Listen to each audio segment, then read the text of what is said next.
Yeah, I'm Johnny Golden, and we're standing in front of the Boston Harbor, and you can see in back of us the Boston skyline. I grew up part of my life in the Boston area. This is a particular neighborhood that I haven't been to much. It's called East Boston, but it's actually part of Boston. And Boston, as you know, is a very historic town, has a lot going on, and has lots of neighborhoods that are specific. So East Boston used to be a very Italian neighborhood, and now it's about half and half, or maybe even more, Colombians and other Latinos. My cameraman and co-worker is from Colombia, so I said, we gotta go here and relate to the Latinos in Maverick Square, which is the center of East Boston. And I feel comfortable, and I want people to know that I'm very, very comfortable and relaxed and enjoying being with Latinos. I don't know why, but I do.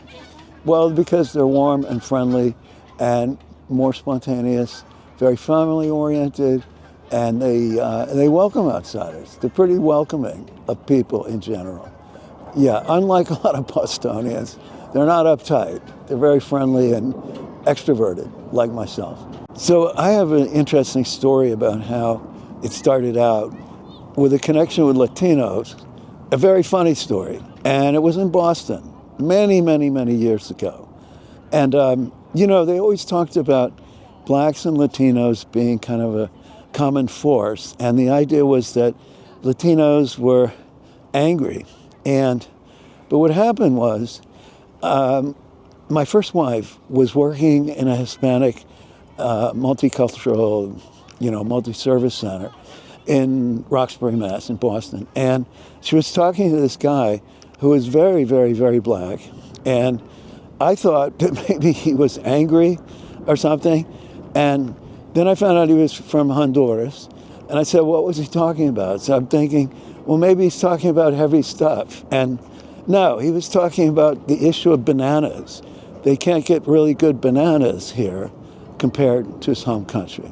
That was a wake-up call, a real wake-up call, and it continued from there. So just one example, Laurel, my first wife, she grew up part of her life in Chile, but she was American, but she spoke Spanish fluently.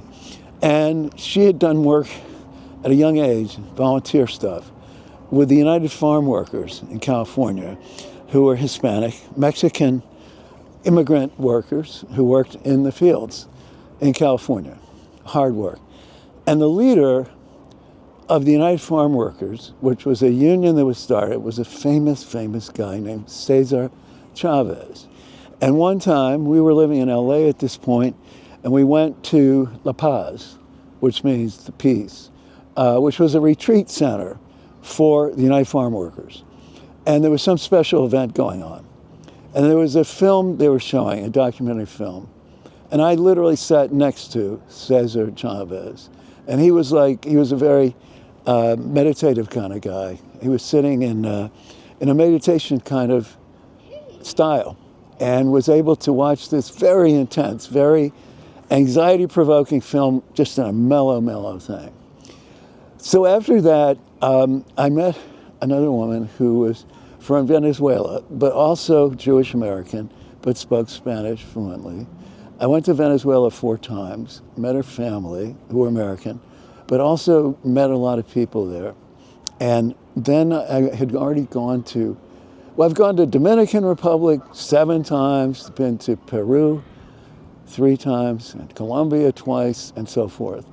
And I have always felt comfortable in all those places. And I also feel comfortable here in the United States in a growing Hispanic community in the Boston area. Usually, in the past, it was not very visible.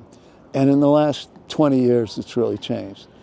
And I know it's changed for the better because immigrants bring all kinds of great benefits for our country. And of course, I'm the grandson of immigrants. Everybody I know is either 3rd generation, like myself, or 4th generation, or whatever, Americans, white Americans, whatever.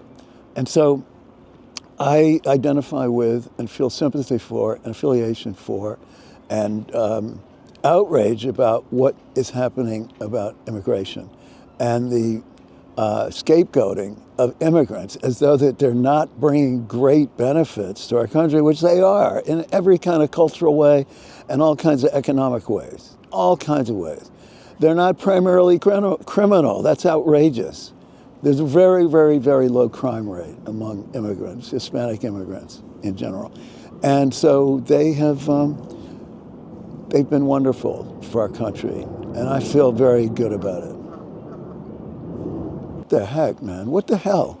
How can people think that immigration hasn't been incredibly beneficial to our country? Let's start with food, you guys. I mean, okay, so we always had McDonald's, and we had KFC, and we had Wendy's and all that stuff. Now we've got, well, we even have chains that are, ethnic, but I'm talking about small independent restaurants and stores, bodegas on every corner in New York City that are open late and give, very personal service. But in terms of restaurants, look, obviously Chinese, Thai, Filipino, Peruvian, Mexican, what else? I'm missing something, but it's just incredible. Oh, Italian and so forth. But some of those are not recent immigrants, basically. But the recent immigrants have added so much to our culture. All right, we're past food for a moment. Music, dance. Okay, music, incredible. Let's say Latin jazz, for example. That's something that people would not have known about. And then, of course, there's all the dance, salsa, merengue, all that. I'm not a good dancer. If I was, I would be at Spanish, Latin nightclubs all the time. But it's also the personality. It's like the persona, the way that Latinos, for example, that's just one group, are very, very open, very extroverted, very warm, very connecting, and very welcoming, very welcoming. So the thing going on right now with blaming immigrants for any of these things is really crazy. Immigrants from all the countries, but let's say especially Latin America, bring all kinds of benefits to our country, all kinds of benefits. And we've got to start appreciating them. And we have to start defending them when things get bad like they are now. They need to be defended. Immigration needs to be defended. We have to push back against the outrageous stuff going on. Adios, amigos.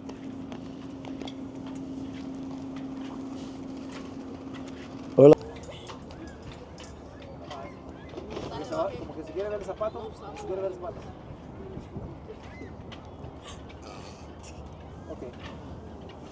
Lariana, la sonrisa, ¿sí? Lariana, ¿sí? ¿Ah? Felicidades. Gracias. Yeah, mi ex esposa de Venezuela. Venezuela? De Venezuela, Oh, yeah. you know what it is, right? Yeah, Quinceanera. Quinceanera, Yeah, yes. Quinceanera. Mucho gusto. Mucho gusto. Me llamo Johnny. Nice to meet you, Yeah. Ernesto. Ernesto. Ernesto. Ernesto. ¿Y usted? William. Mucho gusto. Yeah. Are you recording something?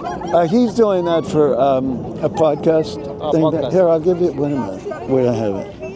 Wait a minute. I have a thing. I usually about the podcast. Yeah, and we're going to. Part of it is about immigration and immigrants that we're supporting. Okay. I'm very familiar with Latino culture. I should speak Spanish by now. I had two wives who were fluent in Spanish, but were Americans, but both fluent in Spanish. So, and he's from Colombia, my partner. Okay. So I really enjoy or feel affiliation with. Do you know the word affiliation?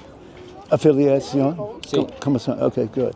Yeah, I feel a lot of affiliation with Latino culture and community. Right. And I'm very upset about what's happening, right? Everybody, you know. Yeah, no, it's totally you. Yeah, no, of course, no, and I'm saying me. Yeah, we are very upset. Right. Yeah, and I want to show my feeling about being support and pushing back what they're doing. That's what we have to resist.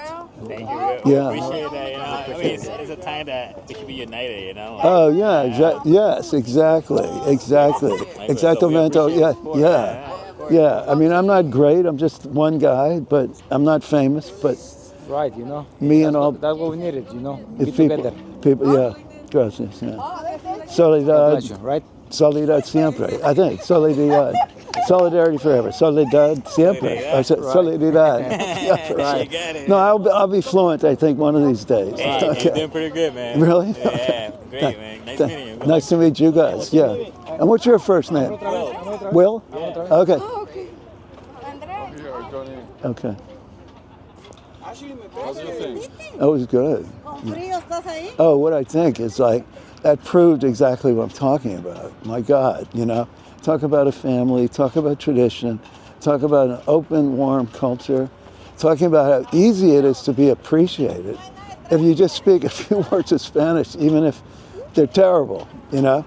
And I always feel embarrassed that I can't speak better, but they always say it sounds great. So what can you say? And of course, I was really glad to hear that they were open about the issue and that they feel good about us supporting it.